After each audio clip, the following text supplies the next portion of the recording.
Olá, seja sempre muito bem-vindo, bem-vinda a este canal que busca ser sempre interativo, participativo, diretamente de Dois Córregos, interior de São Paulo. Peço licença para falar com você, onde quer que você esteja me vendo.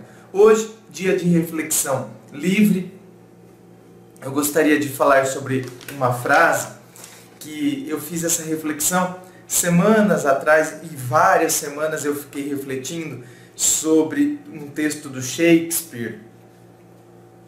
E esta frase, eu selecionei frases deste texto do Shakespeare e fui refletindo no rádio e achei interessante fazer essas reflexões aqui também no YouTube. E esta frase selecionada no texto de Shakespeare, ele diz que você aprende que ser flexível não significa ser fraco ou não ter personalidade, pois não importa quão delicada e frágil seja uma situação, sempre existem pelo menos dois lados. Então, quer dizer, a vida vai nos ensinando isso. Não importa quão frágil seja uma determinada situação, sempre existem dois lados. E a gente tem que desenvolver, então, a capacidade da flexibilidade. Desenvolver a capacidade da flexibilidade não significa que eu tenho que concordar. Não significa que eu tenho que concordar com você. Concordar com o seu pensamento. Apenas e tão somente eu posso entender que você pensa de uma forma diferente da minha. E é um direito seu. Eu entendo flexibilidade como isso. É a capacidade que eu tenho de ser flexível. A pessoa inflexível para mim é justamente aquela que quer que todas as outras pensem como ela. Esta é a pessoa inflexível. E isso, na verdade, mostra, não sei, posso estar enganado, mas na minha humilde análise, então, isso me mostra que talvez seja uma pessoa extremamente insegura. A pessoa inflexível, aquela pessoa que se fecha e quer, portanto, que todos pensem de acordo com ela, é porque no fundo é uma pessoa insegura. E para eu sentir segurança, eu preciso fazer com que todos pensem como eu penso. Porque senão você colocará em xeque o meu próprio pensamento.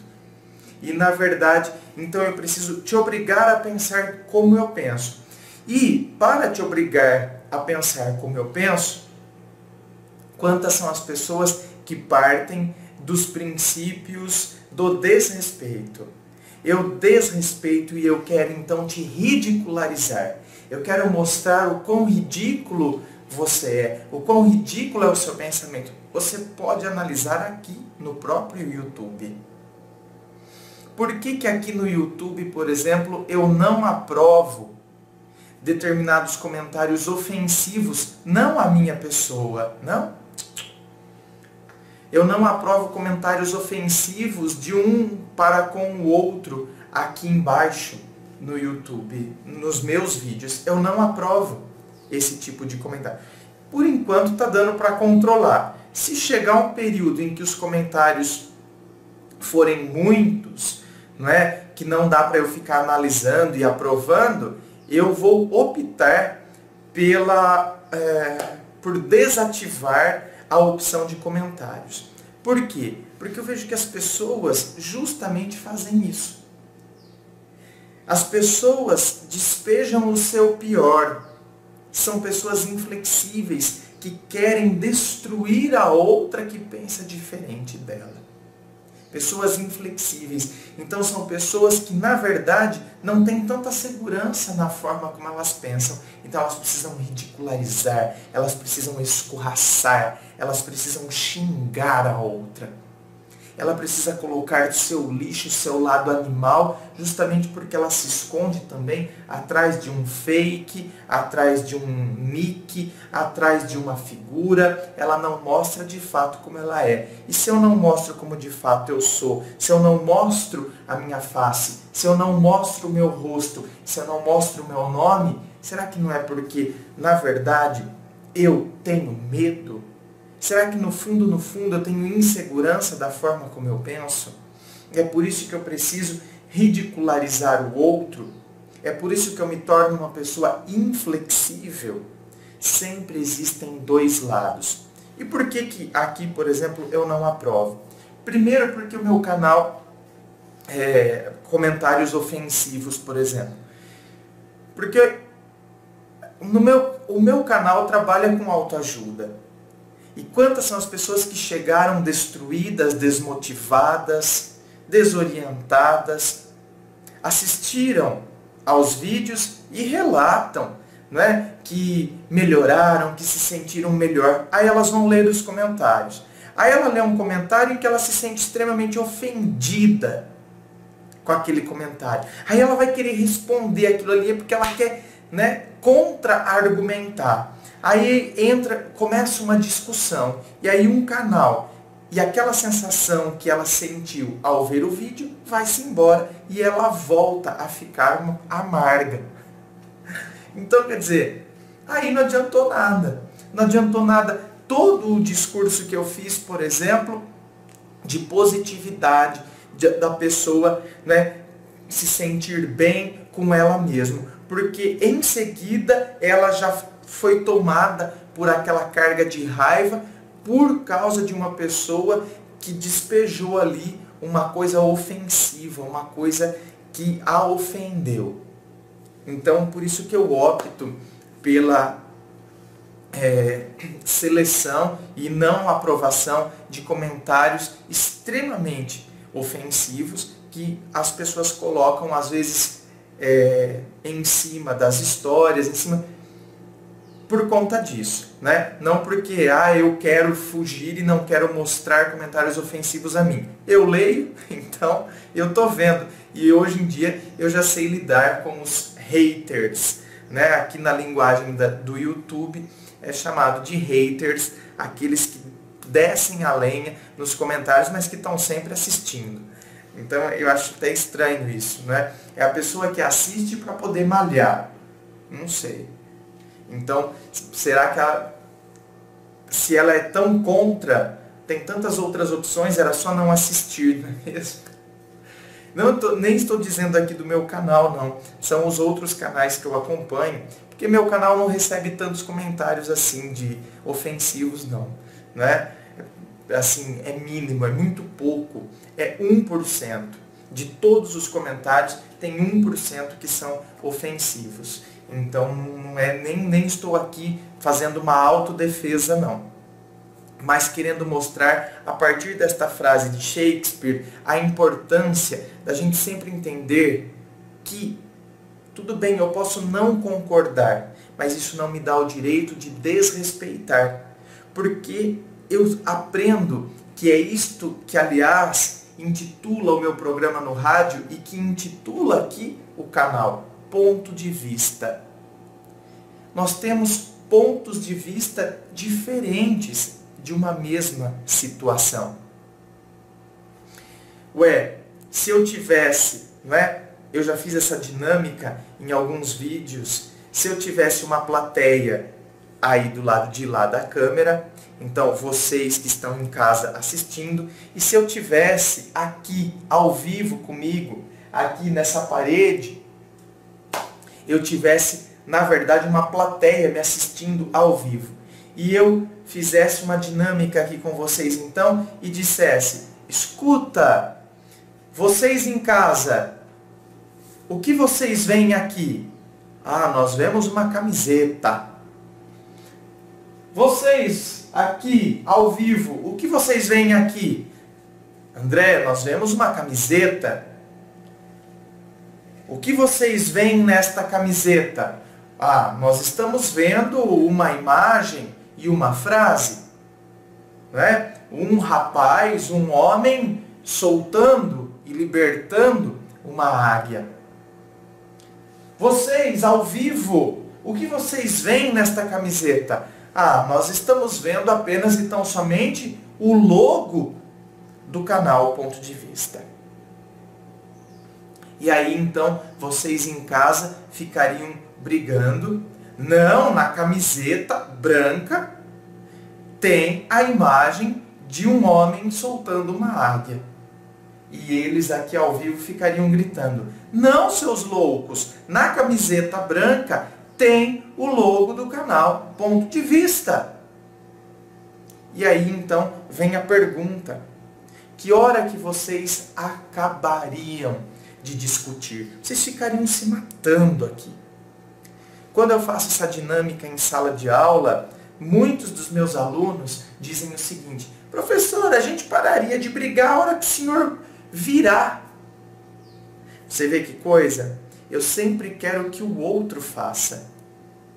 Meus alunos nunca responderam assim: professor, a hora que nós trocarmos de lugar. Isso é flexibilidade.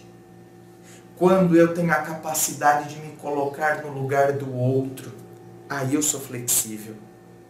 Eu não estou abrindo mão do meu pensamento. Se você está vendo uma camiseta branca com um homem soltando uma águia, mas as outras pessoas também estão vendo a logomarca do canal.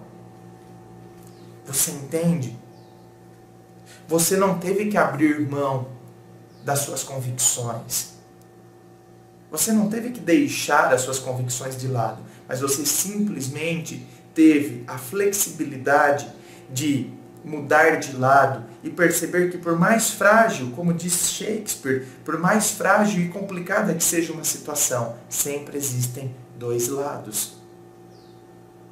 E que talvez você quer ridicularizar a outra pessoa, mas ela também tem razão a partir do ponto de vista dela, a partir da situação na qual ela se encontra e de como ela enxerga a situação.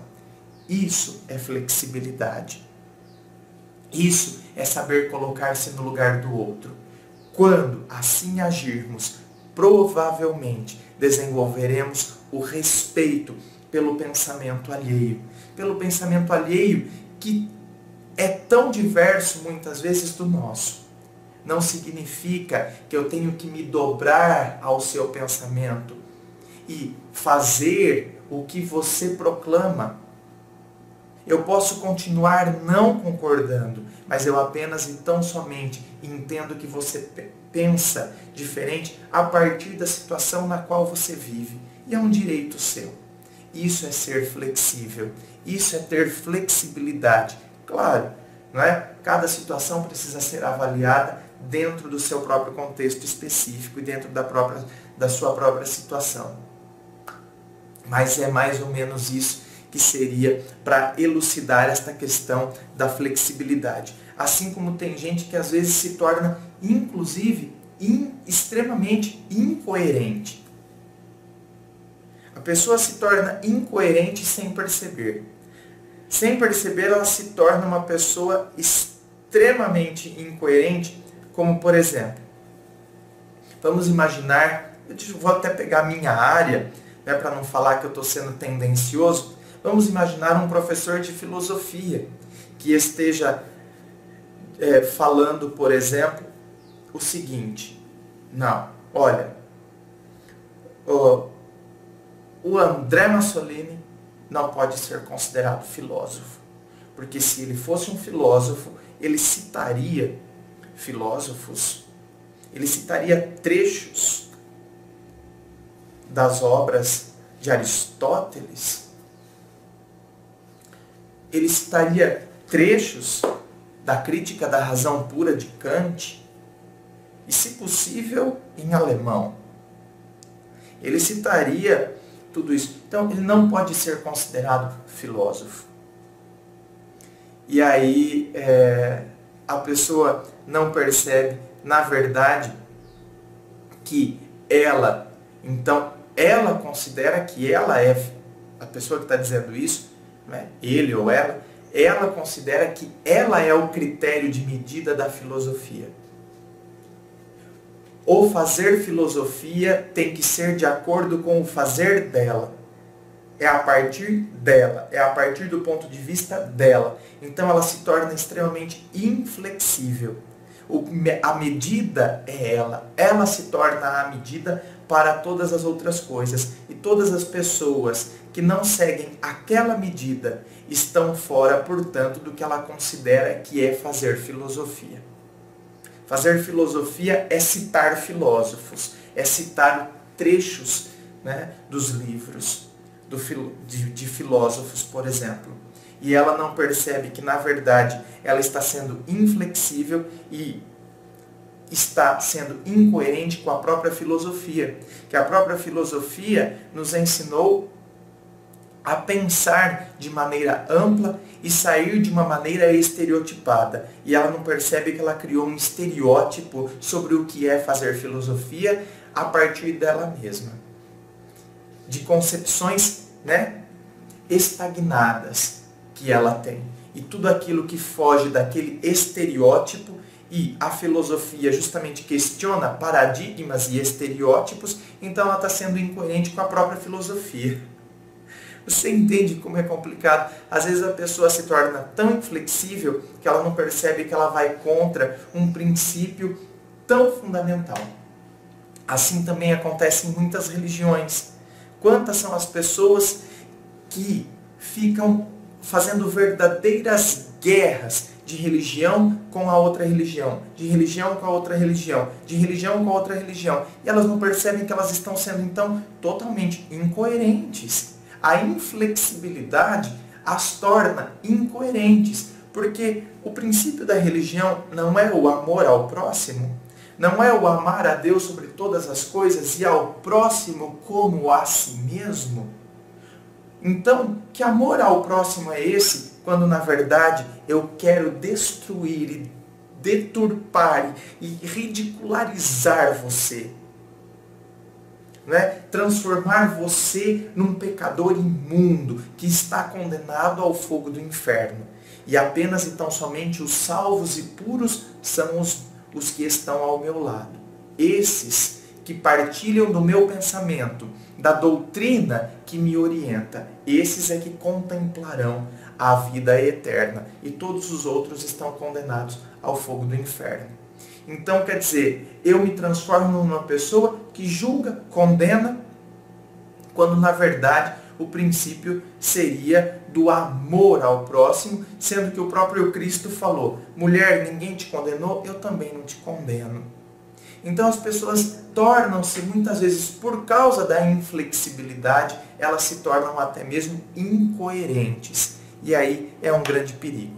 Eu acredito que quando a inflexibilidade se instala em nós, tem um grande perigo de nos tornarmos prepotentes, presunçosos e soberbos. Porque aí a gente vai querer que todo mundo se enquadre na nossa maneira de ser, de agir, de pensar.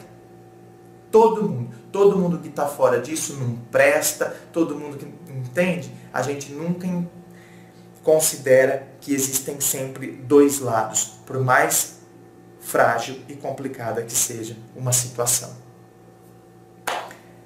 É isso que eu gostaria de refletir no dia de hoje, então. Muito obrigado, inscreva-se, eu fico aqui aguardando a sua inscrição. Participe do Facebook, clique em seguir, participe do blog Ponto de Vista, participe de todas as sessões que constituem aqui o canal Ponto de Vista no YouTube. Muito obrigado e um forte abraço.